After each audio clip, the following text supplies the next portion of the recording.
Em mais este rapidaço, vamos responder a um comentário, porque se nós fizermos mais de um, fica muito longo.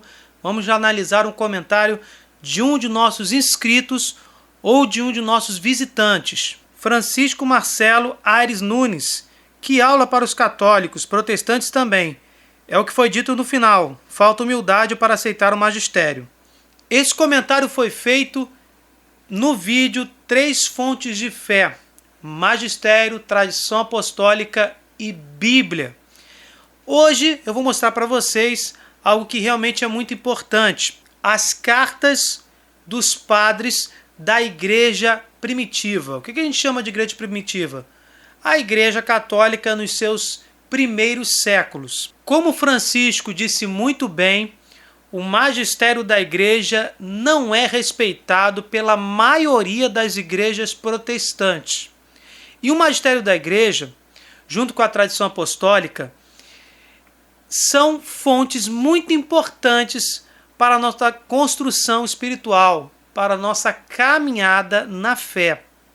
Tanto que muitos protestantes, analisando as cartas que foram escritas pelos sucessores dos apóstolos, pelos padres nos primeiros séculos da Igreja Católica, quando os protestantes tiveram acesso a essas cartas, eles perceberam que a continuidade da doutrina desde Jesus até os dias de hoje, ela era uma continuidade completamente preservada na Igreja Católica. Muitos protestantes voltaram para a Igreja Católica justamente por analisarem tais cartas. Porque você vai ver ali sucessores dos apóstolos usando termos que hoje são utilizados na igreja, entre os católicos. Situações litúrgicas que eram utilizadas naquele contexto, nos 3 primeiros séculos da Igreja Católica. Por que eu digo os 3 primeiros séculos? Porque existe um argumento falso de que a Igreja Católica nasceu em 313 com o imperador Constantino. E não na época de Jesus, quando Jesus fundou a igreja e confiou-a a Pedro e os demais apóstolos. Nós já temos um vídeo sobre esse assunto que demonstra claramente que, inclusive, o termo católico foi utilizado em escritos históricos antes de 313. Temos esse vídeo aqui no nosso canal, vou deixar aqui o link na descrição. Poderemos perceber, por esses trechos das cartas de São Cipriano, que morreu mártir em 258, ou seja, décadas antes de 313, que a Igreja Católica já existia, que a doutrina pregada pela Igreja Católica hoje já existia naquele tempo. Antes disso, eu vou indicar a fonte dessas cartas, que são cartas históricas.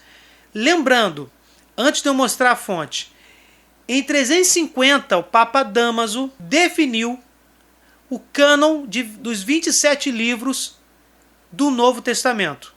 Entrou o Apocalipse, entrou a primeira, a segunda e a terceira cartas de João, a carta de Judas, a primeira e segunda carta de Pedro, os 4 evangelhos que nós conhecemos. Essa lista de 27 livros poderia ter sido acrescida justamente com essas cartas, que são dos sucessores dos apóstolos. Porque na centralidade do Novo Testamento nós temos os apóstolos escrevendo, como João escreveu, e também evangelistas, discípulos que não foram apóstolos, como Lucas. Nós temos, na verdade, no Novo Testamento, os escritos, a maioria dos escritos são de apóstolos. Os sucessores dos apóstolos e os sucessores dos sucessores também escreveram cartas de evangelização para as cidades que estavam sendo evangelizadas. Paulo escreveu para os coríntios, por exemplo. Tiveram sucessores dos apóstolos que também escreveram para os coríntios. Perceberemos aqui que são cartas que poderiam facilmente estar incluídas na Bíblia.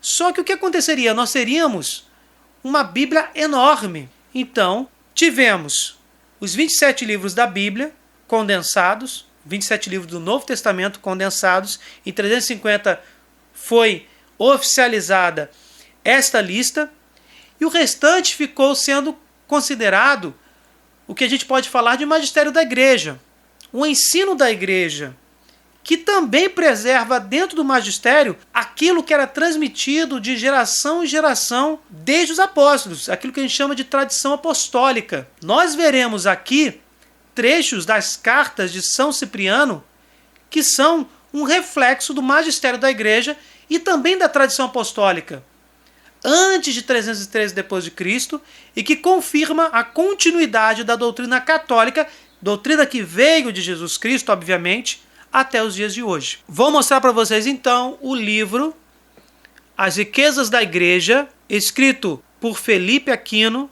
editado pela Canção Nova. E aqui nós vamos ter várias cartas do século I, do século II, do século III, do século IV, a carta de Santo Inácio de Antioquia, as cartas, né? Bispo e Marte, Santo Irineu Bispo, São Justino Marte, São Policarpo de Esmirna, Bispo e Marte, São Basílio Magno, São João Crisóstomo, Santo Hilário de Pótias.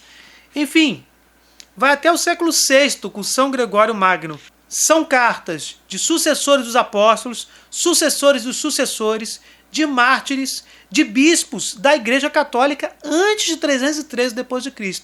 Então, historicamente, nós temos aqui a comprovação de que a Igreja Católica não foi fundada por Constantino, além daquele vídeo que nós já temos aqui em nosso canal, que já esgota toda essa polêmica.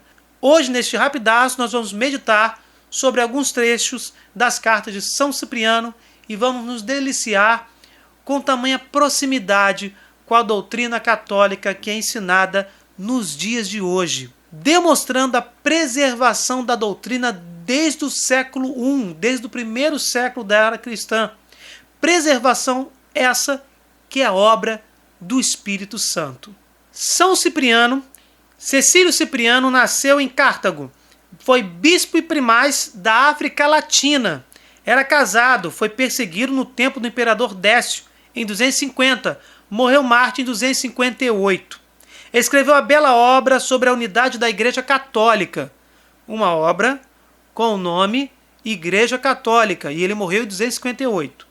Na obra De Lapsis, sobre os que apostataram na perseguição, narra o drama sofrido pelos cristãos, a força de uns, o fracasso de outros. Escreveu ainda a obra sobre a oração do Senhor, sobre o Pai Nosso.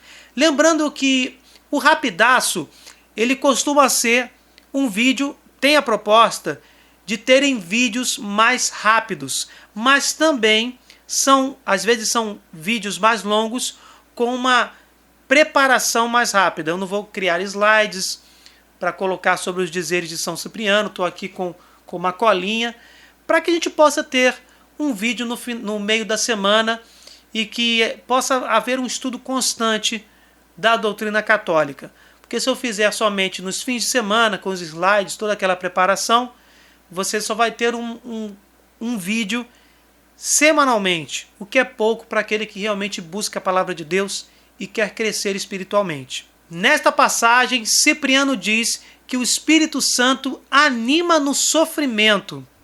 Nada mais ocupe agora vossas mentes e corações, senão os preceitos divinos e os mandamentos celestes, pelos quais o Espírito Santo sempre vos animou a suportar os sofrimentos.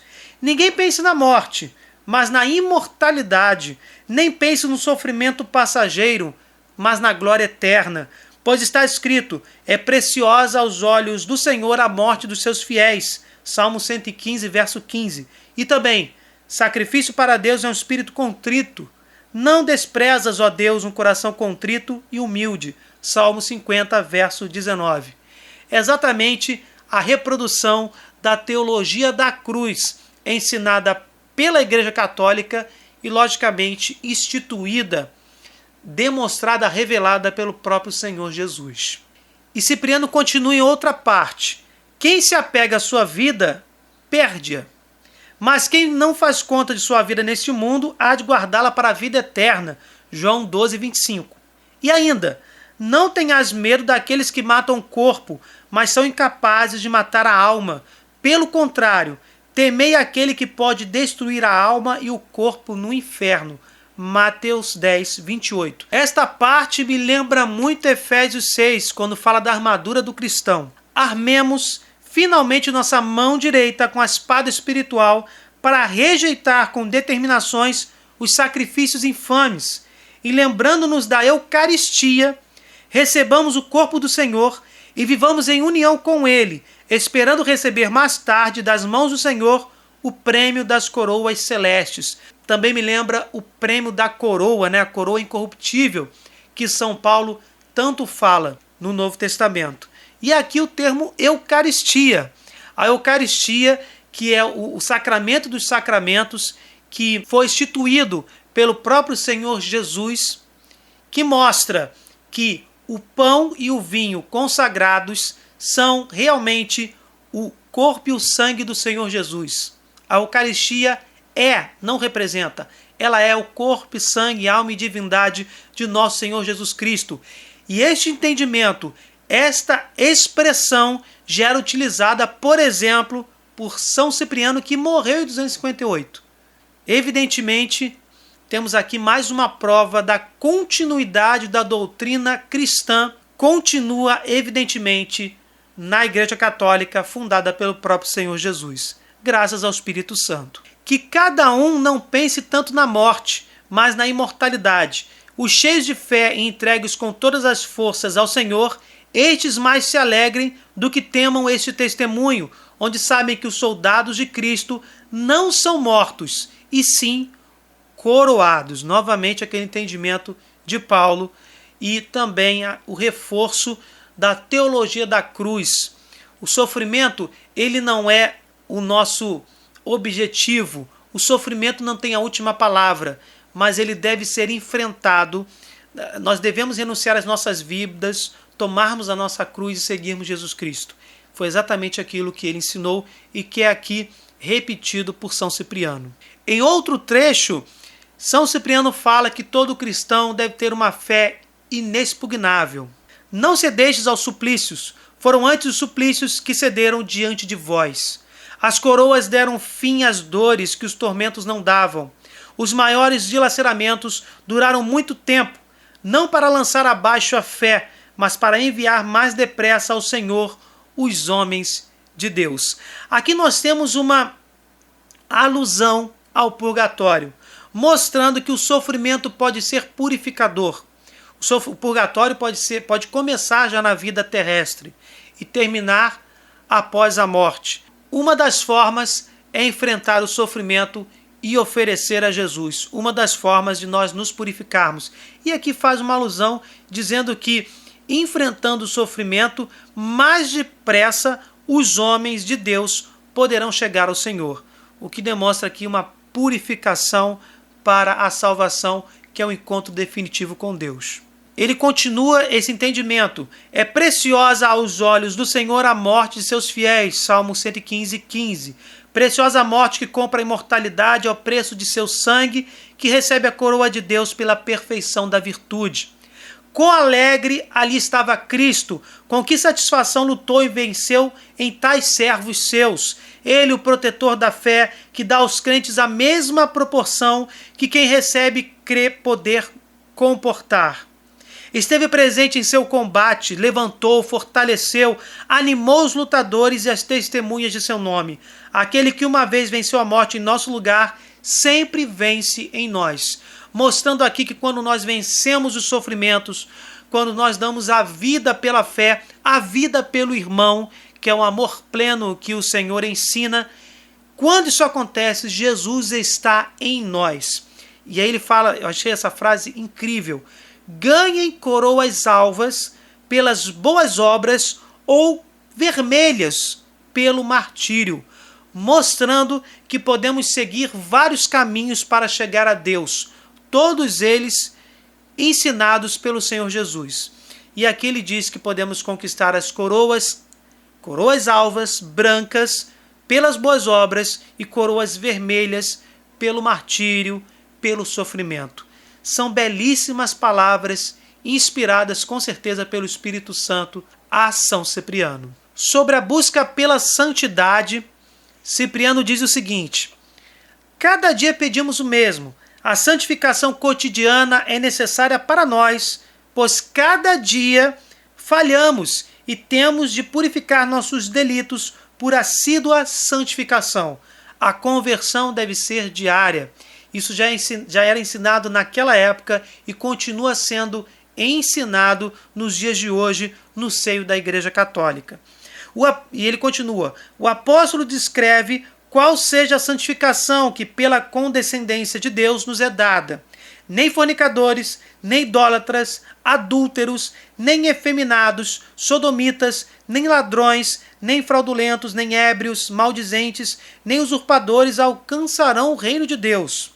Está demonstrando aqui o que a gente precisa fazer para nos santificar e fugir da sodomia, fugir do homossexualismo, fugir do adultério, da idolatria ao dinheiro, da idolatria aos falsos deuses.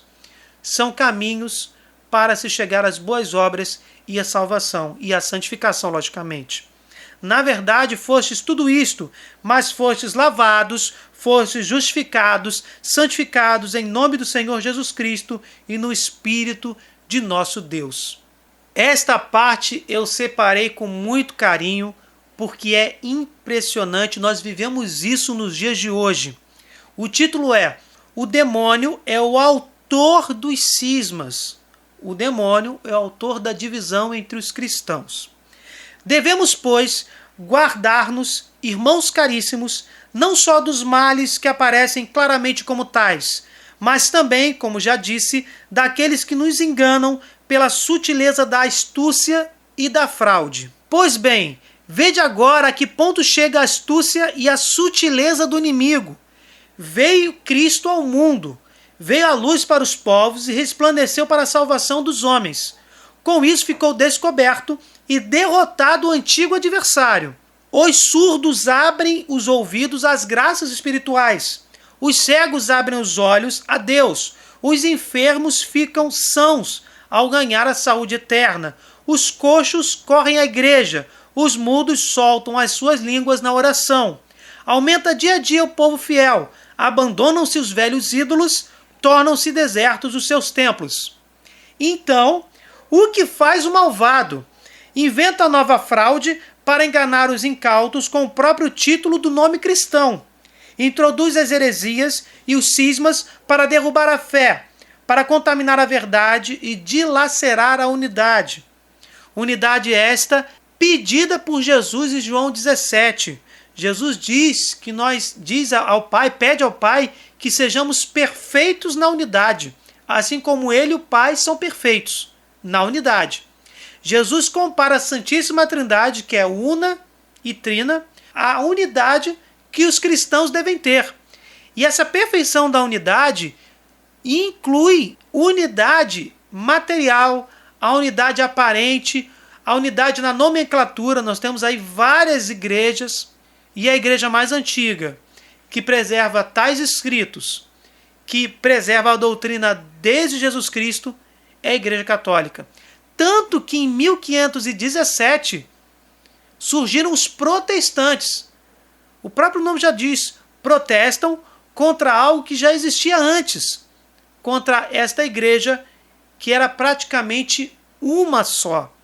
Nós tivemos ali uma divisão, tivemos muitas heresias que foram sendo combatidas ao longo dos séculos da igreja. Em 1054 houve o cisma do Oriente, que dividiu a igreja em igreja católica e igreja ortodoxa, basicamente, mas eram mais diferenças culturais do que diferenças doutrinárias. Praticamente, as diferenças doutrinárias são muito pontuais, praticamente a doutrina permaneceu a mesma. O grande cisma realmente foi em 1517, com o protesto, a própria palavra diz, quando Lutero enfrentou a autoridade da igreja, autoridade essa dada pelo próprio Senhor Jesus. Continuando, assim, não podendo mais segurar os seus na cegueira da antiga superstição, os rodeia, os conduz ao erro por novos caminhos. Ele está dizendo o quê? Já que o demônio não conseguia mais tentar as pessoas para o espiritismo, para a mitologia grega, para todos os falsos deuses da época, ele chamou o cristão, a pessoa já estava convertida, ele chamou o cristão para negar verdades do próprio cristianismo e com isso promover a desunião, quebrar a unidade, tão querida por Deus em João 17 e determinada pelo próprio Senhor Jesus em Mateus 16, quando confiou a Pedro a sua igreja e não as suas igrejas. Rouba a igreja aos homens e, fazendo-lhes acreditar que alcançaram a luz e se subtraíram à noite do século, envolve-os ainda mais nas trevas. Não observam a lei do Evangelho de Cristo e se dizem cristãos. Andam na escuridão e pensam que possuem a luz. Nisso são iludidos e lisonjeados pelo adversário, que, como diz o apóstolo, se disfarça em anjo de luz. 2 Coríntios 11, verso 14. Disfarça seus ministros em ministros de justiça.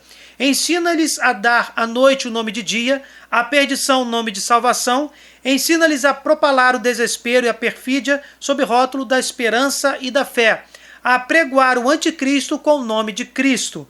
Mestres na arte de mentir, diluem com as suas sutilezas toda a verdade.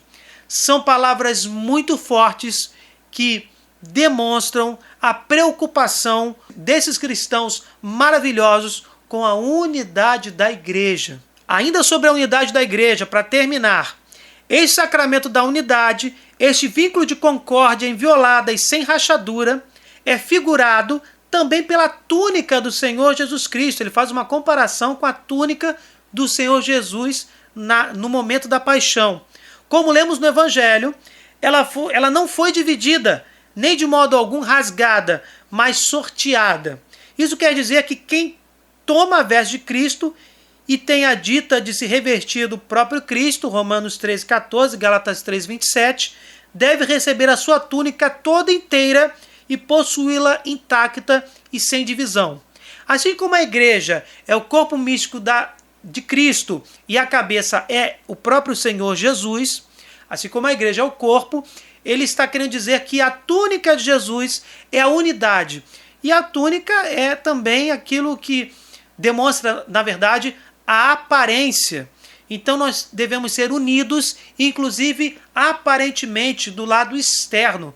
Evidentemente que devemos ser unidos do lado interno. Óbvio, não devemos ser hipócritas como os fariseus, mas a nossa unidade deve ser perfeita, inclusive externamente, para que as pessoas que não estão na igreja possam crer na conversão desses cristãos, porque a unidade é um aspecto, é uma qualidade daquele que segue fielmente Jesus Cristo. Diz a Divina Escritura: quanto à túnica, visto que desde a parte superior era feita de uma túnica tecedura, sem costura alguma, disseram: não a dividamos, mas lancemo-lhes a sorte para ver a quem toca. João 19, do 23 ao 24. A unidade da túnica derivava da parte superior, em nosso caso, do céu e do Pai Celeste.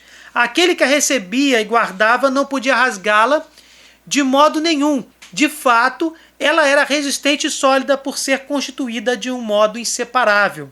Não pode possuir a veste de Cristo aquele que rasga e divide a igreja de Cristo. Repetindo, não pode possuir a veste de Cristo aquele que rasga e divide a igreja de Cristo.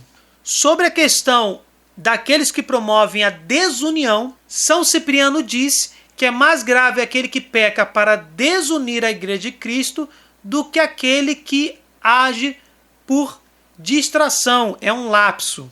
São esses os exemplos que seguem e imitam os que buscam doutrinas estranhas, introduzem ensinamentos de invenção humana e desprezam a divina tradição. É uma carta de, no máximo, 258, quando Cipriano morreu como mártir. Então, também aqui, a tradição apostólica, que é muito valorizada pela Igreja Católica e desprezada pela maioria das denominações protestantes, está sendo aqui valorizada por um cristão dos primeiros séculos e um cristão que deu a vida por Jesus. Ele prossegue: a eles aplicam-se as repreensões e as censuras do Evangelho, Sabeis muito bem como anular o mandamento de Deus, apegando-vos à vossa tradição pagã. Marcos 7, verso 9. Este crime é pior do que aquele que se pensa terem cometido os lapsos, ao menos se falarmos dos que estão arrependidos e rogam a Deus perdão do seu pecado, dispostos a dar completa satisfação. Os lapsos, com súplicas, procuram a igreja. Os cismáticos combatem-na. Os primeiros podem ter sido vítimas de alguma pressão. Os segundos erram no pleno uso de sua liberdade.